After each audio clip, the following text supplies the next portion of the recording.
제17장 누가복음 9에서 14장 누가복음 9에서 14장 소개 및 연대 누가복음 9에서 14장에 기록된 사건들은 구주의 성약이 새로운 시기에 접어들었음을 보여준다. 그분은 더 큰 책임을 맡도록 제자들을 준비시키시고 12사도와 70인들이 복음을 전파하고 병자를 치유하도록 권능을 부여해서 그들을 내보내기 시작하셨다. 이외에도 예수 그리스도께서는 동정심, 기도, 신앙, 회개, 희생, 겸손, 인내 등 제자가 되는 데 필요한 중요한 면들을 되풀이하여 강조하셨다. 그분은 또한 영적인 우선순위보다 현세적인 염려를 더 중요시하는 경향과 위선에 대해 경고하셨다. 예수 그리스도께서는 예루살렘을 향하여 올라가기로 굳게 결심하시면서부터 제자의 요건을 점점 더 강조하셨는데 누가복음 9장 51절 그분은 자신이 그곳에서 고통받고 죽게 될 것임을 아셨다.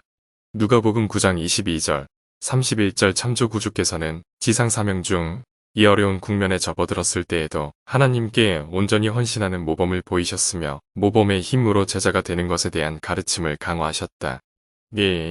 맥스웰, 더 패스웨이 오브 디서플십, 앤선, 세프트, 1998, 13, 누가복음 9에서 14장 주에, 누가복음 9장, 이 교재의 다른 부분에 나오는 주에, 누가복음 9장에 나오는 구주의 성약 중에 있었던 가르침과 사건의 다수는 마태복음과 마가복음에도 나온다. 이런 가르침과 사건에 대한 주해를 이 학생 교재의 어느 부분에서 찾을 수 있는지를 다음 도표에서 확인한다. 누가복음에서 각 주제가 나오는 위치 누가복음 9장 1에서 6 구주께서 복음을 전파하고 병자를 치유하도록 12사도를 세상으로 내보내셨다. 이 교재에 나오는 주에 마태복음 10장 1에서 5절 누가복음에서 각 주제가 나오는 위치 누가복음 9장 7에서 9절 헤롯은 침례 요한을 사형에 처했으며 예수님을 보기를 원했다.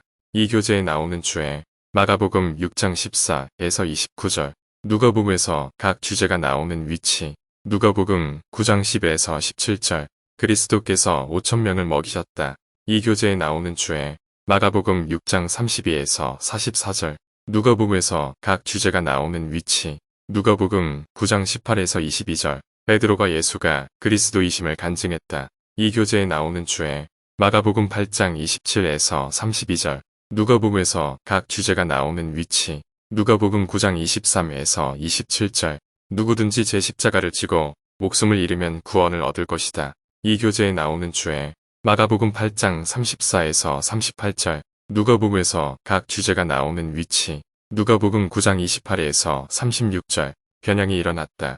이 교재에 나오는 주에 마태복음 17장 1에서 13절 마태복음 17장 2절 마태복음 17장 3절 마태복음 17장 3에서 5절 마태복음 17장 3에서 9절 누가복음에서 각 주제가 나오는 위치 누가복음 9장 37에서 42절 한 남자의 더러운 악령 들린 아들이 고침을 받았다. 이 교재에 나오는 주에 마가복음 9장 17에서 29절 누가복음에서 각 주제가 나오는 위치 누가복음 9장 46에서 48절 제자들이 자신들 중에 누가 큰 자인지를 물어보았다. 이 교재에 나오는 주에 마가복음 9장 33에서 37절 10장 35에서 45절 누가복음에서 각 주제가 나오는 위치 누가복음 9장 49에서 50절 너희를 반대하지 않는 자는 너희를 위하는 자니라. 이 교재에 나오는 주에 마가복음 9장 38에서 40절 누가복음 9장 7에서 9절 헤롯이 예수님을 보기를 원하다. 누가복음 9장에 언급된 헤롯은 헤롯 안디바로 대헤롯 즉 헤롯 대왕의 아들이다. 붕붕왕 테트라치이란 단어는 엄밀히 말하면 나라의 4분의 1을 다스리는 사람을 의미한다. 안디바는 갈릴리와 베레아 지방을 다스렸다. 헤롯 안디바는 침례 요한을 사형에 처했는데 위대한 사람이라 알고 있던 요한이 다시 살아났다는 소문을 듣고서 헤롯 안디바는 두려움에 시달리고 있었다. 그는 또한 예수님이 말라기가 예언했던 일라이어스 엘리야의 그리스어이며 예언대로 그가 다시 돌아왔을 거라는 소문도 들었다. 말라기 3장 1절 4장 5절 참조 이에 헤롯 안디바는 예수님을 만나 보고 싶어 했다. 누가복음 9장 51에서 56절 너희는 무슨 정신으로 말하는지 모르는구나. 예수님은 갈릴리에서 사명을 완수하시고 예루살렘을 향하여 올라갈 시간이 되었음을 아셨기에 누가복음 9장 51절 참조 사마리아의 마을에 자신을 위한 장소를 마련하도록 사자를 보내셨다. 그러나 사마리아인들이 유대인을 증오했기 때문에 주민들은 구주를 마을에 들이려 하지 않았다. 이런 상황에서 구주께서는 인내와 관용을 보이셨고 제자들에게도 그렇게 하도록 타이르셨다. 그분은 제자들이 하나님의 영의 영향력에 따라 행동하고 있지 않다고 가르치셨다. 유대인과 사마리아인 사이의 역사적인 긴장 관계에 대해 더 알아보려면 요한복음 4장 19에서 24절 주회를 참조한다. 구주께서 제자들에게 관용을 베풀라고 권면하셨던 것과 마찬가지로 고든 B. 힝클 회장은 교회 회원들에게 우리와 다를 수도 있는 사람들을 존중하라고 부탁했다. 다른 신앙과 철학을 가진 사람들과 서로 정중한 이해와 상호 존경을 표하는 것은 매우 필요한 일입니다. 우리는 교리의 우월성을 가진 집단으로 당파를 일어서는 안 됩니다. 우리는 다양한 세상에 살고 있습니다. 우리가 동의하지 않는 내용을 가르치는 사람들도 우리는 존중해야 합니다. 우리는 편협의 희생자가 될지도 모르는 다른 사람들의 권리를 기꺼이 지켜주어야 합니다. 이 사업은 주님의 사업입니다. 이야호나 1995년 7월호 70조 누가복음 9장 57에서 62절 예수 그리스도를 따르다 또한 마태복음 8장 19에서 22절 참조 어떤 사람 이 구주께서 어디로 가시든지 따르겠다고 말하자 그분은 자신의 집이 없음을 내비치며 인자는 머리 둘 곳이 없도다라고 대답하셨다. 누가복음 9장 58절 그분의 사명은 편안하지도 쉽지도 않았다. 이는 그분을 따르는 사람들도 마찬가지였을 것임을 시사한다. 누가복음 9장 59에서 60절 죽은 자들로 자기의 죽은 자들을 장사하게 하고 유대인 문화에서 부모를 공경하는 일은 매우 중요했으며 여기에는 부모의 장례를 제대로 치러야 하는 책임도 포함되었다. 가족들은 장례를 위해 시신을 염하여 무덤에 안치한 후 일반적으로 1년 후에 돌아와 두 번째 장례로 뼈를 유골단지 아스워울이라 부르는 돌상자에 넣는다. 만일 그 제자가 아버지의 두 번째 장례에 대해 말한 것이었다면 구주께서 하신 대답은 이제 그 사람이 복음을 전파할 시간이라는 의미였을 것이다. 누가복음 9장 59에서 60절 참조 그 사람은 돌아가신 아버지를 사망한 다른 가족들과 함께 무덤에 놓아두는 것에 대해 안심할 수 있었을 것이다. 또한 구주의 대답은 영적으로 죽은 자들로 자기의 신체적으로 죽은 자들을 장사하게 하라는 의미로 이해할 수도 있을 것이다. 어느 경우이든 구주의 말씀은 소중한 사람을 잃은 것에 대해 애도하거나 장례 시에 적절한 존중을 보이는 것이 잘못이라는 뜻은 아니다. 그보다는 제자의 최우선 사항은 주님께 헌신하는 것임을 강조하는 말씀이었다. 누가복음 9장 62절 뒤를 돌아보는 하워드 W. 헌터 회장은 쟁기를 잡고 밭을 갈기 시작하면서 뒤를 돌아본 사람을 언급한 구주의 비유에 대해 설명했다. 구주께서는 이 비유를 사용하여 그분을 따르겠다고 결정한 후 뒤를 돌아보는 것은 위험한 일임을 가르치셨다. 고랑을 곧게 파 나가기 위하여 쟁기를 든 사람은 자기 앞에 시선을 고정시켜야 합니다. 그렇게 할 때 그는 진리의 길에 머물러 있게 됩니다. 그러나 만일 그동안 자신이 있었던 지점을 보려고 혹시 뒤돌아본다면 길에서 벗어날 가능성이 늘어납니다. 그 결과 비뚤어지고 불규칙적인 고랑이 생깁니다. 우리는 새로운 회원 여러분이 새로운 자신의 목표의 주의를 고정시켜 놓고 자신의 성장과 소중한 가치와 하나님으로부터 자신이 받은 축복을 되새기는 경우 이외에는 결코 자신의 과거 문제나 범법을 되돌이켜 보시지 않기를 권고합니다. 만일 우리가 과거가 아니라 앞에 놓여있는 영생과 구원의 기쁨에 에너지를 집중시킨다면 틀림없이 그것을 얻게 될 것입니다. 나는 살아있는 회원입니까? 성도의 벗 1987년 7월호 18쪽 누가복음 10장 1에서 16절 주께서 따로 70인을 세우사 누가는 유일하게 예수 그리스도께서 복음을 전파하고 그분을 위한 길을 준비하도록 12사도 외에도 70인을 부르셨다고 기록한 복음서 저자이다. 구주께서 70인을 부르시고 그들을 가르치신 내용은 누가복음 10장 1에서 16절 참조 12사도들에게 주신 가르침과 유사했다. 마태복음 10장 참조 12사도 정원회의 보이드 K. 패커 회장은 현대의 사도들이 그들을 필요로 하는 모든 곳에 갈 수가 없기에 대신 70인 정원회 일원들을 지명하여 성역을 베풀게 한다고 설명했다. 모든 70인은 사도의 권세를 받았습니다. 12사도가 수적인 제약으로 갈 수 없는 곳에는 70인이 갑니다. 70인들은 교회의 초창기 시절과 마찬가지로 온 세계로 보내집니다.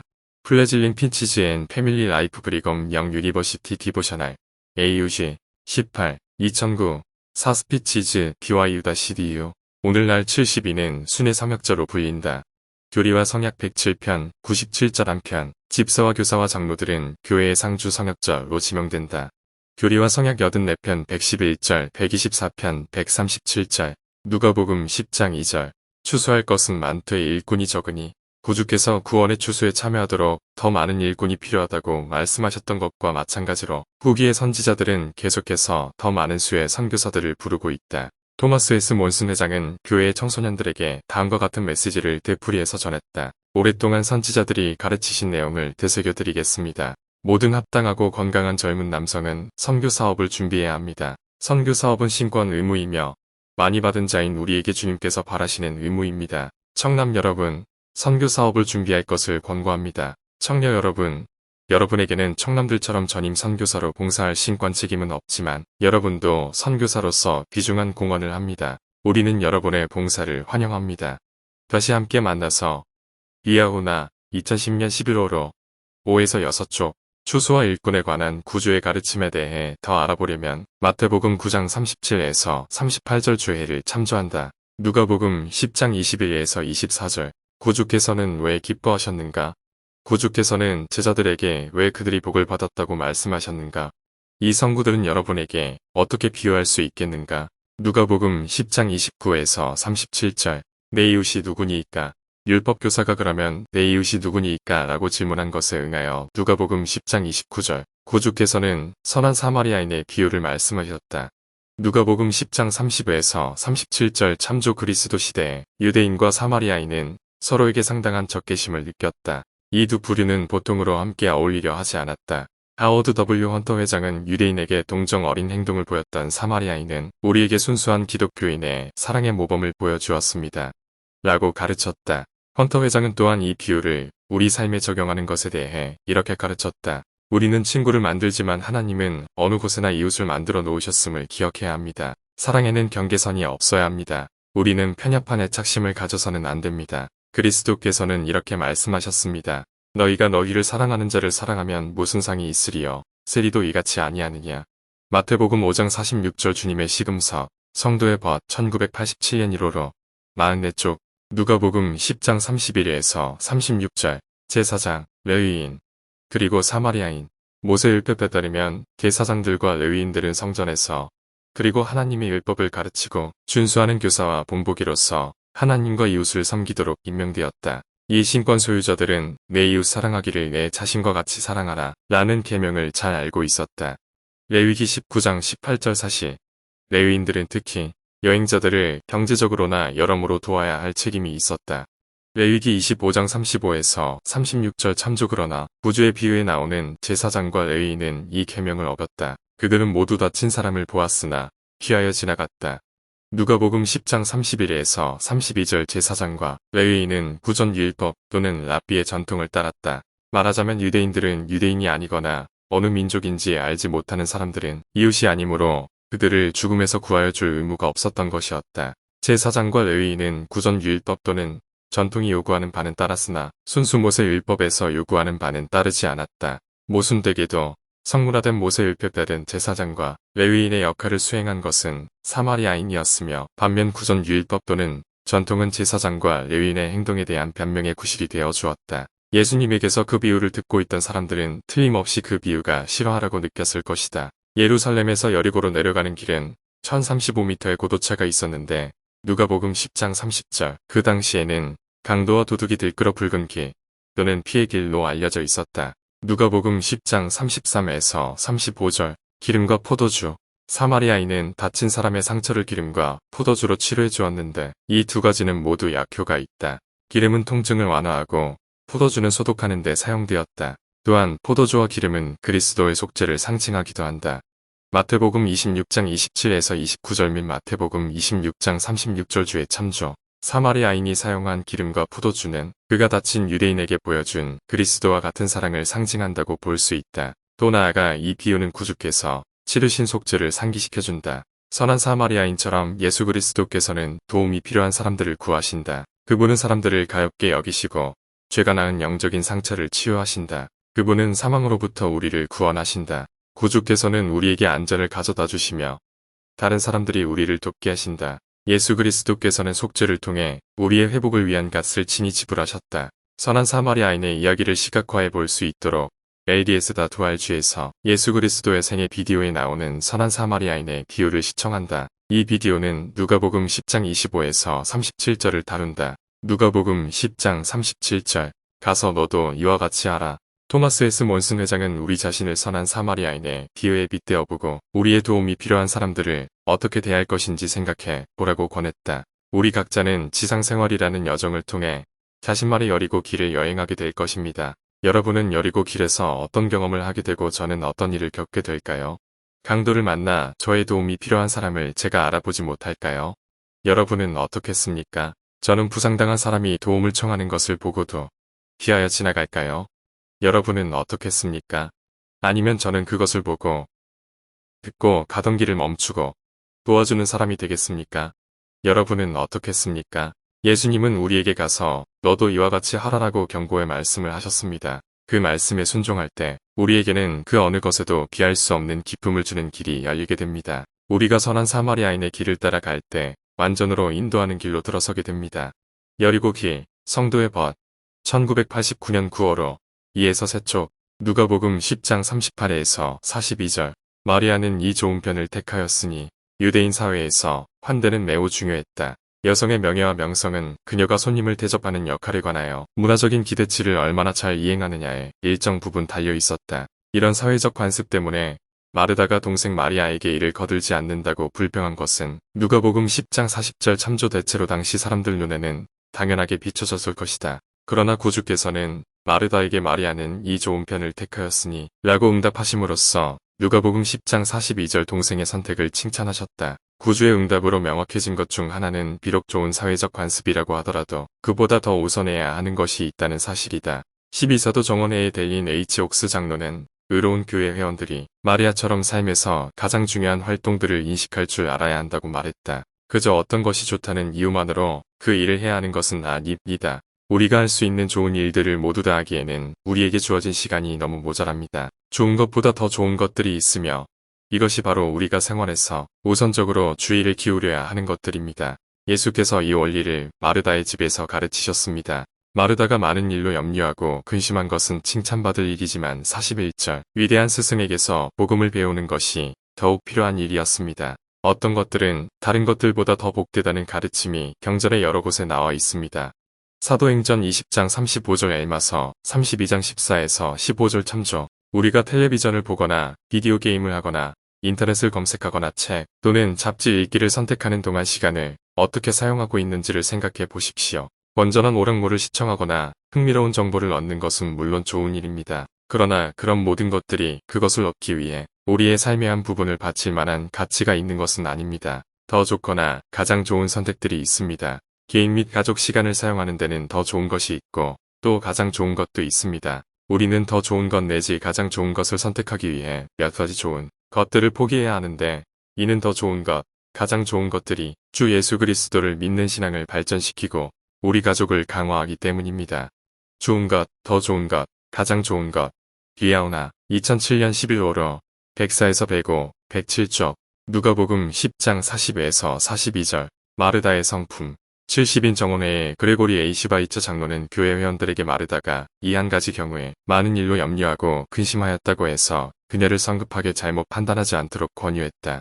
여러 주일 학교 공과에서 이 이야기가 다루어지는 과정을 보면서 마르다가 신앙적인 면에서 약간 부족한 사람이라는 인상이 남았습니다. 그러나 이 마르다라는 여인의 이해력과 간증을 제대로 보여주는 다른 이야기가 있습니다. 구주께서 그녀의 오빠인 나사로를 죽음에서 살리기 위해 도착하셨을 때 있었던 일입니다. 이때 예수께서 오신다는 말을 듣고 곧 나가마든 이는 마르다였습니다. 구주께서는 마르다에게 부활이라는 위대한 교리에 대해 말씀하시고 그녀에게 자신을 믿는지 물으셨다. 이에 마르다는 강한 간증으로 대답합니다. 주여 그러하에다 주는 그리스도시여 세상에 오시는 하나님의 아들이신 줄 내가 믿나이다. 요한복음 11장 20에서 27절 참조. 많은 자매님들이 첫 번째 이야기를 들을 때 자신이 마리아에 속하는 사람인지 마르다에 속하는 사람인지 고려해 볼 것입니다. 그러나 이 말씀에 담긴 진리는 올바른 판단력으로 한 사람을 제대로 아는 데에서 나옵니다. 마르다에 대해 더 많은 것을 배우면서 우리는 그녀가 영성이 깊고 생명을 지배하는 구주의 신성한 본능과 그분이 짊어진 사명에 대해 훌륭한 간증이 있었다는 점을 알게 됩니다.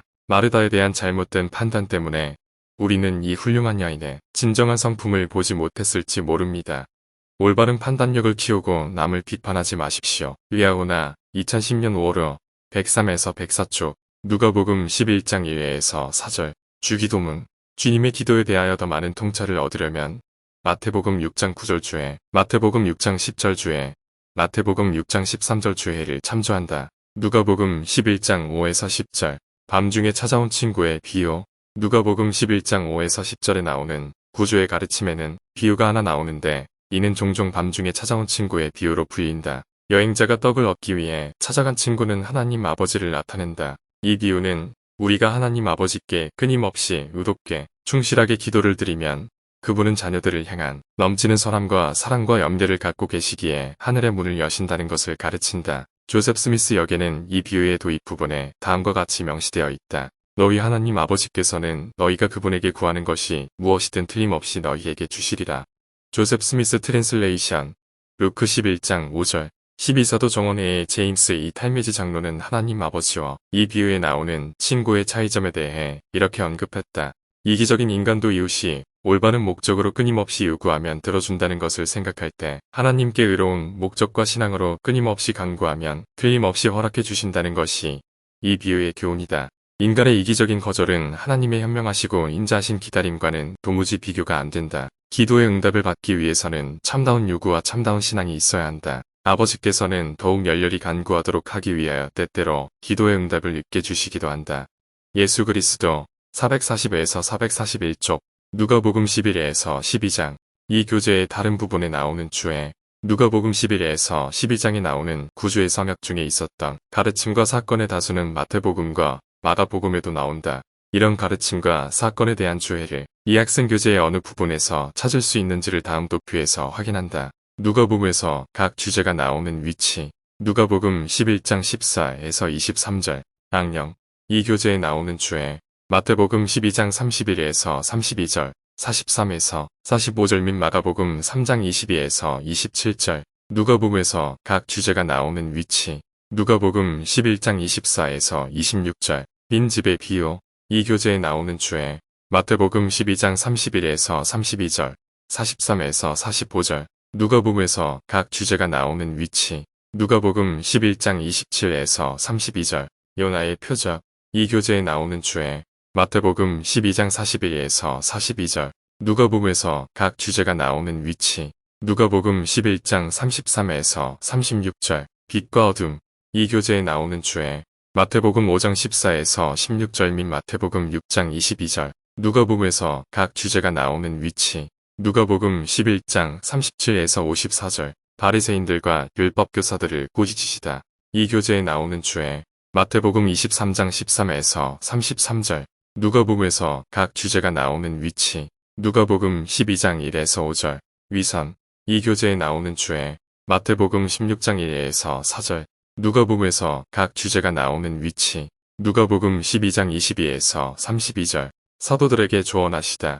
이 교재에 나오는 주에 마태복음 10장 1에서 5절 누가복음에서 각 주제가 나오는 위치 누가복음 12장 32에서 34절 하늘에 있는 보물 이 교재에 나오는 주에 마태복음 6장 19에서 21절 누가복음 12장 13에서 15절 모든 탐심을 물리치라 모든 탐심을 물리치라라는 구주의 경고는 형제의 소유를 탐하여 불평한 것으로 여겨진 한 사람에게 주신 말씀이었다. 이 사람과 예수 그리스도 사이의 대화는 우리가 특히 타인의 결점을 찾는 경향이 있을 때 마태복음 7장 3에서 5절 누가복음 10장 40에서 42절 참조 어떻게 주님께서 종종 우리에게 우리 자신의 연약함을 보이시는지를 설명해준다.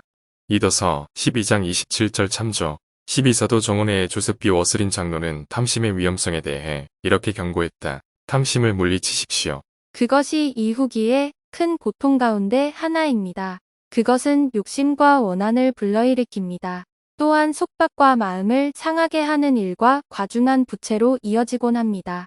세상의 부채, 하늘의 부채, 비아오나 2004년 5월호 40쪽 누가복음 12장 16에서 21절 어리석은 부자의 비유 누가복음 12장 17에서 19절에서 내가와 내라는 단어가 반복해서 나오는 것은 어리석은 부자의 이기심을 보여준다. 이 부자는 재물을 다른 사람과 나눌 생각을 하지 않았다. 더욱이 그는 자신이 소유한 부의 원천을 깨닫지도 못했다. 그는 구주와는 달리 소출이 풍성한 것은 그 밭 덕분임을 인정하지 않았을 뿐더러 농작물이 자라도록 지구를 창조해주신 주님께 감사를 드리지도 않았다. 누가복음 12장 16절 결국 그 부자가 정죄받은 근거는 현세적인 양식을 저장한 현명한 처신 때문이 아니라 미래를 위해 영적으로 준비하지 않은 데 있었다. 12사도 정원의 브루스 알 맥콩키 장로는 구주께서 탐심이 많은 사람에게 주신 경고와 누가복음 12장 13에서 15절 참조, 그 다음에 이어지는 비유에 대해 다음과 같은 통찰을 더해 주었다. 탐심 많고 세상의 것에 마음을 둔 사람과 나눈 이 대화에서, 그리고 그에 따른 어리석은 부자의 비유에서 우리 주님께서는 이 세상의 것에 마음을 둔 사람들이 자신의 영혼을 잃을 것이라고 가르치신다. 비유 자체는 세속적인 마음을 비난하고 사망과 심판은 피할 길이 없음을 상기시킨다. 그리고 종과 동무기해하며 도둑들이 침입하여 훔쳐가는 것들보다는 영원한 부를 구해야 한다고 가르친다. 다크트러널 뉴 테스터먼트 카먼테리 3 볼즈 1965에서 1973년 한 권 474페이지 누가복음 12장 35에서 40절 재림에 관한 부주의 이 가르침들과 누가복음 12장 16에서 21절에 나오는 어리석은 부자의 비유 사이에는 어떤 유사점이 있는가? 깨어있는 그리고 준비라는 말은 현재 여러분의 영적 상태를 얼마나 잘 나타내는가? 누가복음 12장 38절 재림을 준비하는 것에 대한 구주의 가르침 누가복음 12장 35에서 40절에 나오는 구주의 비유에서 우리는 언제 그 주인이 돌아올지 모르는 종들에 해당한다. 그들은 주인의 귀환을 위해 항상 준비되어 있어야 했다. 마찬가지로 우리도 구주의 재림에 항상 준비되어 있어야 한다. 조셉 스미스 역에는 주님께서 단지 재림 때만이 아니라 밤중 어느 때라도 오실 수 있다고 명시되어 있다. 이는 우리가 죽으면 그분께 심판을 받게 되리라는 것을 의미한다. 이는 보라. 그가 밤 초경에 오고 또한 이경에 오며 또다시 삼경에 올 것이라. 또한 진실로 내가 너희에게 이르노니 그에 대하여 기록된 것 같이 그는 이미 왔느니라. 그리고 또다시 그가 이경에 오거나 삼경에 올 때 그가 와서 그렇게 하는 것을 알게 될 종들은 복이 있으리로다. 이는 그 종들의 주인이 띠를 띠고 그 종들을 먹는 자리에 앉히고 나와 섬길 것이니라. 또한 이제 진실로 내가 너희에게 이 일들을 이르노니 이는 주의 오심은 밤의 도적 같다는 이것을 너희로 알게 하려 함이니라. 또한 그것은 마치 집 주인된 어떤 사람과 같으니 만일 그가 자기 재물을 지키지 아니하면 그가 알지 못하는 시각에 도적이 와서 그의 재물을 가져다가 자기 동료 사이에 나누느니라. 조셉 스미스 역 누가복음 12장 41에서 45절 누가복음 13장 1에서 5절 너희도 만일 회개하지 아니하면 다 이와 같이 망하리라. 몇몇 사람이 예수 그리스도께 한 무리의 갈릴리 사람들이 로마 당국에게 성전에서 학살되었다는 소식을 알렸다. 짐작하건대 이는 폭동을 진압하는 중에 일어난 일 같다. 구주께서는 이 경우를 들어서 재난이 항상 하나님의 형벌이라는 믿음의 이의를 제기하셨다. 그분은 또한 그 점을 입증하기 위해 듣는 이들에게 예루살렘에서 망대가 무너져 18명이 목숨을 잃은 일을 상기시키셨다. 더 나아가 그분은 이 기회를 빌어 모든 사람은 회개할 필요가 있다는 것을 강조하셨다.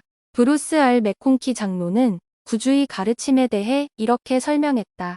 전쟁에서 죽임을 당했거나 사고로 죽었거나 질병으로 고통받거나 역병에 시달리거나 자연재해로 재산을 잃은 사람들 가운데서 특정인들을 지목하여 그들이 그런 징벌을 받을 만하다고 말하는 것은 완전히 부당하다. 각각의 고통이나 사고에 대해 그러한 것이 단지 그 사람의 악한 행실에 대한 천벌이라고 결론을 내리는 것은 인간이 해야 할 일이 아니다. 주님께서는 가장 의로운 성도들도 시험하기 위해 어려움을 주신다. 박해는 충실한 사람들의 유산이다. 너희도 만일 회개하지 아니하면 다 이와 같이 망하리라라는 예수님의 결론에서 배울 수 있는 진정한 교훈은 죽임을 당한 사람과 살아있는 사람 간의 의로움에는 차이가 없으며 살아있는 사람도 회개하지 않는다면 죽은 사람과 함께 멸망하게 된다는 것이다. 더 넓은 의미에서 이렇게 생각해 볼 수 있다. 이 사람들이 현세적으로 멸망한 것과 마찬가지로 회개하지 않는 모든 사람은 영적으로 멸망하게 될 것이다. 다크트러널 뉴 테스터먼트 카먼테리 한 권 475에서 476페이지 누가복음 13장 6에서 9절 열매를 맺지 못하는 무화과나무의 비유 구주께서는 모든 사람이 회개해야 하며 그렇지 않으면 멸망할 것이라는 가르침을 주신 후 누가복음 13장 1에서 5절 참조. 열매를 맺지 못하는 무화과나무에 대한 비유를 말씀하셨다. 한 사람은 하나님을, 무화과나무는 이스라엘의 남은 자인 유대인을 나타낸다. 포도원은 세상을, 포도원지기는 하나님의 아들을 나타낸다. 3년 동안 포도원 주인은 무화과나무에서 열매가 열리기를 기다렸으나 얻지 못했다. 그는 나무가 열매를 맺도록 마지막으로 1년을 더 기다려보기로 했다. 그동안 나무는 열매를 맺어야 하며 그렇지 않으면 포도원에서 제거해야 했다.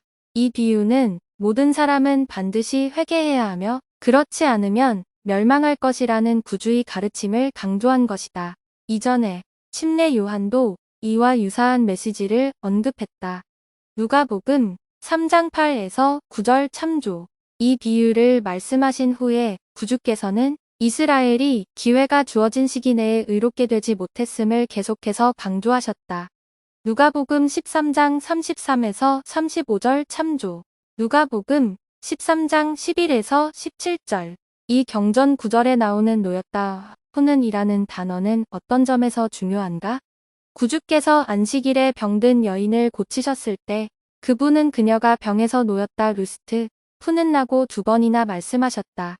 누가복음 13장 12절, 16절 여러분이 안식일을 준수하면 그 성스러운 날에 어떻게 사탄의 영향으로부터 놓일 수 있는가?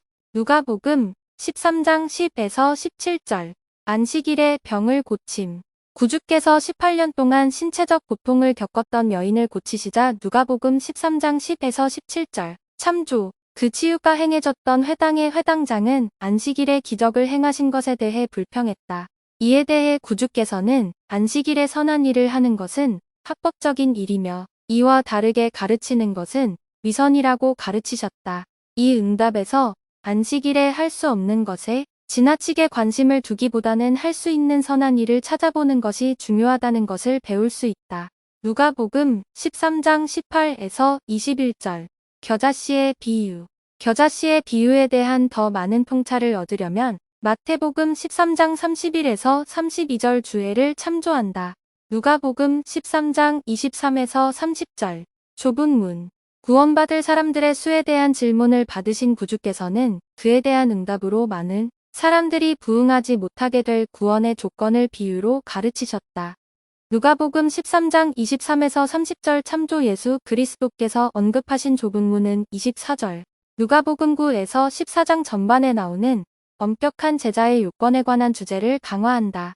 좁은 문 또는 협착한 길이란 비유는 필수적인 의식과 성약을 받고 지킬 필요성을 묘사하기 위해 경전의 다른 곳에서도 사용되었다.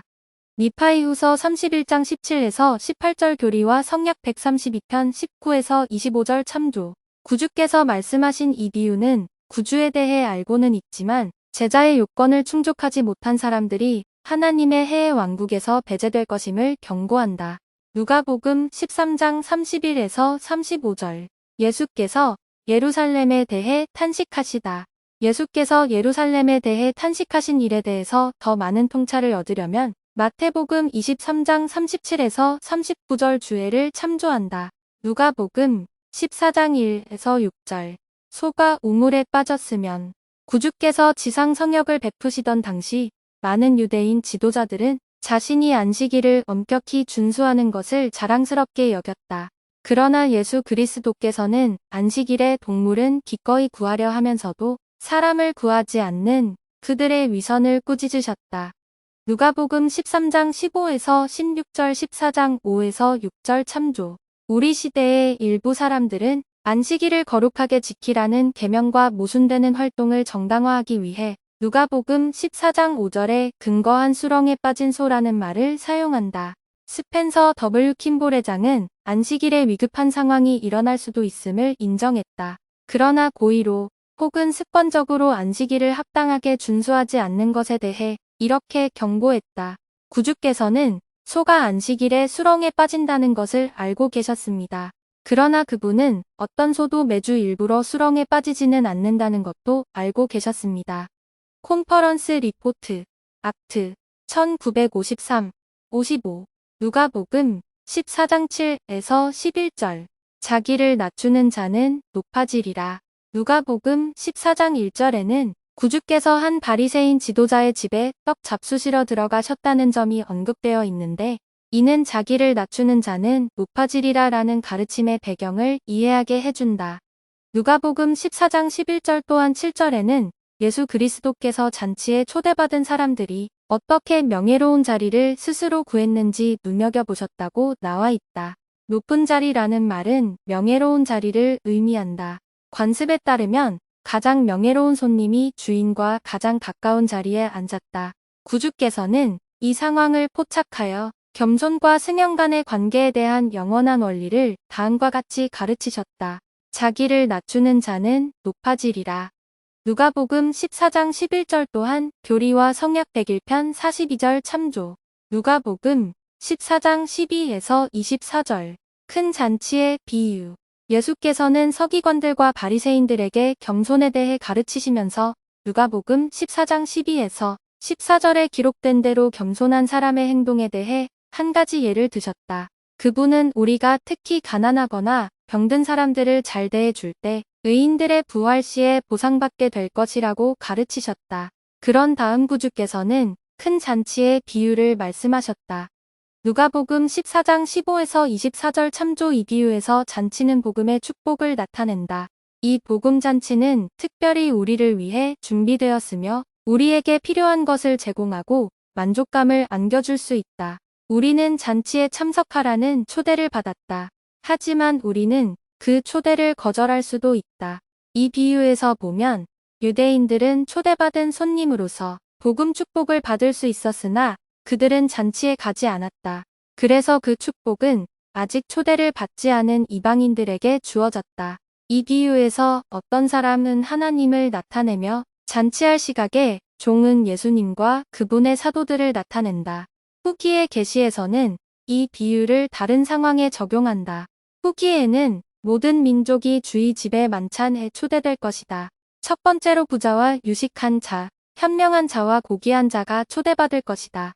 그들이 복음을 받아들이지 않으면 그때 가난한 자, 저는 자, 그리고 못 보는 자, 그리고 듣지 못하는 자가 어린 양의 혼인 잔치에 들어와 예비된 주의 만찬을 취할 것이다. 교리와 성약 58편 9에서 11절.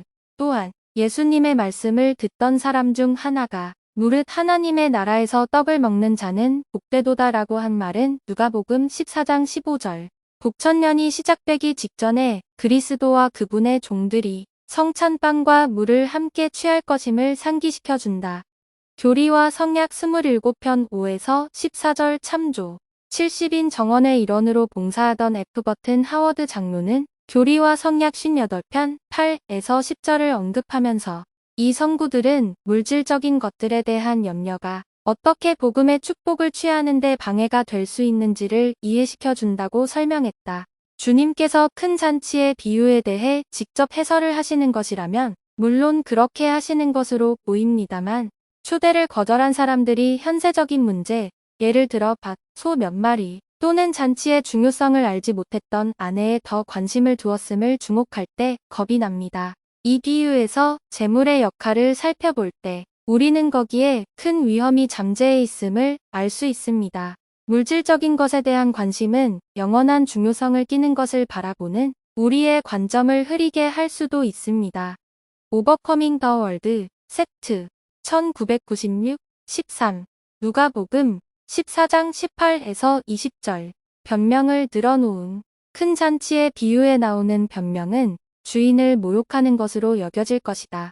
그 변명은 손님들이 사전에 참석하겠다고 이야기했더라도 결국 참석하고 싶어 하지 않았음을 분명히 드러낸 것이었다.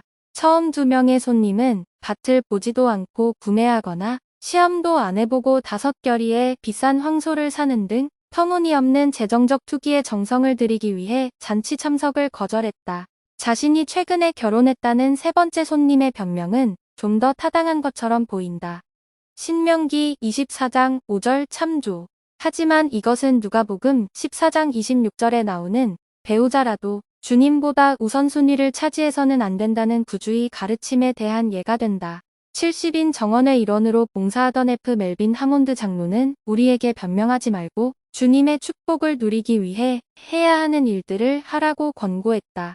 우리가 주님의 잔치에 참석하려면 우리 삶에서 중요한 변화를 보여야 합니다. 우리 중 너무 많은 사람이 그런 변화를 뒤로 미루며 긴급한 일이 아니라고 생각합니다. 아마도 이 비유는 주님, 지금은 저를 성가시게 하지 마세요. 비유로 불릴 수 있을 것입니다. 우리는 여러 가지 방법으로 핑곗거리를 대려고 합니다.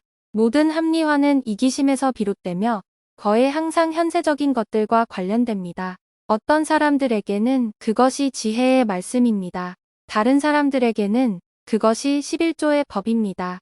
마지못해 순결의 법에 따라 생활하는 것일 수도 있습니다. 이유가 어떠하든지 간에 우리가 구주의 초대를 거절하거나 미루는 태도를 보인다면 그것은 우리 왕이신 그분에 대한 사랑이 부족함을 보여주는 것입니다. 패러블즈 오브 지저스장 더 그레이트 서퍼 ATR 2003 52 누가복음 14장 25에서 33절 33절은 예수 그리스도께서 자신의 제자들에게 거는 기대와 관련하여 무엇을 가르쳐 주는가? 구주께서는 25에서 32절에서 이 기대치에 대한 어떤 구체적인 예들을 드셨는가? 누가복음 14장 26절 미워하다는 말은 무엇을 뜻하는가? 누가복음 14장 26절의 맥락 속에서 미워하다로 번역된 그리스어는 덜 사랑하다 또는 덜 존경하다라는 뜻이다. 구주께서는 내 부모를 공경하라라는 계명을 취소하신 것이 아니라 출애굽기 20장 12절 우선순위에 대해서 가르치고 계셨다. 제자는 가족에 대한 헌신보다 예수 그리스도에 대한 헌신을 우선시해야 한다. 이 가르침에 대해 더 알아보려면 마태복음 10장 34에서 37절 주애를 참조한다. 누가복음 14장 26에서 33절 희생은 모든 제자에게 요구된다. 누가복음 14장 26에서 33절에 기록된 대로 예수 그리스도께서는 자신을 따르는 사람들에게 그들이 계속 제자로 남기 위해 기꺼이 치러야 하는 희생에 대해 가르치셨다.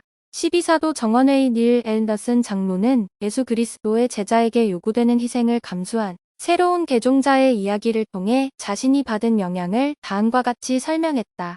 저는 당시 선교 사업을 마치고 막 귀환한 상태였고 수많은 가능성이 제 앞에 펼쳐진 듯했습니다. 제가 인생을 살아가면서 항상 올바른 선택을 할 수는 있을까요? 당시 고든비 힌클리 장로님께서는 1973년 4월 연차 대회에서 아시아에서 온 한 젊은 해군 장교를 만난 이야기를 하셨습니다. 그 장교는 기독교인이 아니었으나 미국에서 훈련받는 동안 교회에 대해 배웠고 침례를 받았습니다. 그때 그는 모국으로 돌아갈 준비를 하고 있었습니다. 힌클리 회장님께서 그 장교에게 물었습니다. 형제님의 민족은 기독교인이 아닙니다. 형제님이 기독교인, 특히 몰몬 교인이 되어 귀국한다면 어떤 일이 일어나겠습니까? 장교는 어두워진 얼굴로 대답했습니다. 제 가족은 실망하겠죠. 저의 미래와 경력에 있어서 모든 기회가 사라질지도 모릅니다. 힌클리 회장님께서 물으셨습니다. 복음을 위해 그렇게 엄청난 대가를 기꺼이 치르시겠습니까? 눈물에 젖은 어두운 눈빛을 한 그는 이런 질문으로 대답을 대신했습니다. 복음이 참되지 않습니까? 힌클리 회장님께서는 예, 참된 것입니다. 라고 대답하셨습니다. 그 장교는 다시 이렇게 답했습니다. 그렇다면 다른 무엇이 문제가 되겠습니까? 더 트루 스트렝스 오브 더 처치 앤선 줄라이 1973 48 참조 여러 해를 지내오면서 저는 이 말을 깊이 생각해 보았습니다. 복음이 참되지 않습니까? 그렇다면 다른 무엇이 문제가 되겠습니까? 이 질문은 제가 적절한 관점에서 어려운 문제를 바라볼 수 있도록 도와주었습니다. 물론 우리 모두에게는 다른 중요한 일이 있습니다. 21살의 청년으로서 힌클리 회장님의 말씀을 들었을 때 저는 학업에 전념할 필요가 있었으며 학교에 계속 다니기 위해 일자리도 필요했습니다. 어떻게 해서든 한 특별한 젊은 숙녀가 저와 사귀어 보겠다는 생각이 들게 하는 방법도 알아내야 했으며 또한 저는 다른 가치 있는 활동을 즐겼습니다. 우리는 중요한 많은 일 중에서 어떻게 우리의 길을 찾습니까? 우리는 관점을 단순하게 만들고 순화시킵니다. 어떤 것은 악하며 피해야만 합니다. 어떤 것은 좋은 것이고 어떤 것은 중요한 것이며 어떤 것은 절대적으로 필요한 것입니다. 이것이 참되지 않습니까? 그렇다면 다른 무엇이 문제가 되겠습니까? 리아호나 2007년 5월 5, 74쪽 조셉 스미스 역 누가복음 14장 28절 계명에 따라 생활하라. 70인 정원의 일원으로 봉사하던 레리 W. 기븐스 장로는 복음에 정주하기 위해서는 온전히 계명에 따라 생활하겠다는 결심이 필요하다고 설명했다. 조셉 스미스 역 누가복음 14장 28절에서 주님은 그러므로 내가 너희에게 가르치고 명하는 바를 명심하여 행하라 라고 말씀하십니다. 저는 명심하라라는 구절을 좋아합니다. 형제 자매 여러분, 저는 우리가 명심하기를 간구합니다. 우리가 마음을 온전히 하나님께 바칠 때에만 얻을 수 있는 소중한 축복들이 있습니다. 젊은 형제 자매 여러분, 인생에서 우선순위를 정할 때 인생의 유일한 참된 안전은 계명을 지키는 데 있다는 점을 기억하십시오. 정직, 겸손, 순결, 지혜의 말씀, 그리고 성전 결혼과 관련하여 무엇을 하고 무엇을 하지 않을지를 인생의 초기에 단호하게 결정하는 것은 얼마나 훌륭한 일입니까? 형제 자매 여러분, 곱고 좁은 길 위에, 아니 곱고 좁은 길의 가운데에 머무십시오. 표류하지 마시고 방황하지 마시고 장난삼아 하지 마시고 조심하십시오. 여러분이 계명에 따라 산다면 너무나 많은 사람이 다른 곳에서 찾고 있는 행복을 얻게 될 것입니다. 그러므로 이를 명심하라. 리아호나 2006년 11월호 103에서 104쪽 누가복음 14장 34에서 35절 세상의 소금 세상의 소금이 되라는 구주의 가르침에 대한 더 많은 통찰을 얻고자 한다면 마태복음 5장 13주해를 참조한다. 생각해 볼 점 누가복음 9에서 14장에 나오는 가르침 중 다수는 현세적인 염려를 영적인 우선순위보다 더 중시하지 말아야 할 필요성에 대해 다룬다. 여러분의 삶에서 현세적이거나 물질적인 문제들이 영적인 우선순위보다 더 중요한 위치를 차지하고 있지는 않은가? 그렇다면 여러분은 어떻게 조정할 것인가? 누가복음 9에서 14장에 나오는 제자의 요건에 관한 구주의 가르침은 그분을 따른다는 것의 의미를 이해하는데 어떻게 도움이 되었는가? 제안과제 누가복음 10장 33에서 35절을 공부하면서 사마리아인이 어려움에 처한 사람을 돕기 위해 헌신한 일들을 7 또는 8가지 정도 찾아본다. 다음 질문에 대한 답을 일지에 기록한다.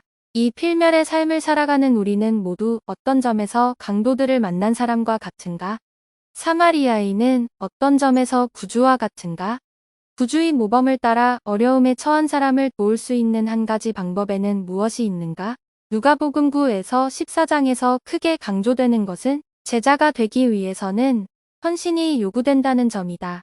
여러분이 주 예수 그리스도에게 어느 정도의 헌신을 하고 있는지 평가하는 데 집중적인 노력을 기울인다.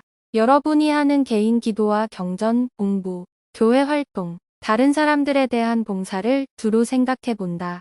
이런 영역 중 하나에 더 깊이 헌신하도록 행동 방침을 정한다.